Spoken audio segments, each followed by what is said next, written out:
for their contributions to the statement that I made this morning, and I've taken note of their concerns, and I want to use this opportunity to ask the Hazard Department to take the paragraph 37. It's 37. 37. The negative publicity is 37. Then, because take it out, but also to make it clear, it's 36. Okay. And also, Mr. Speaker, to make it clear to all members here that as a minister, we will account for every CD. Every CD is going to be accounted for the games. And I just want you to know that the reason why this statement do not capture the financials is because you have ordered your ranking member to file a question.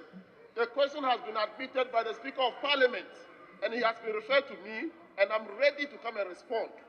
So that is why it wasn't captured. It is not that we are hiding anything. I want that clarity to be made, that every penny is going to be accounted for. Be rest assured. You should rather be congratulating Team Ghana, because so far we have not seen the minority issuing any statement in congratulating the sportsmen and women who fought very hard in lifting our flag of our country very high, and you have never done that.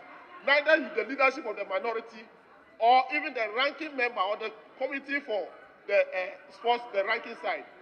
So, and also commenting the LOC, the local organizing committee, for doing a very good job against all odds when people said it wasn't possible for us to host the games. So I want to thank everybody for your contribution, Mr. Speaker. I'm very grateful.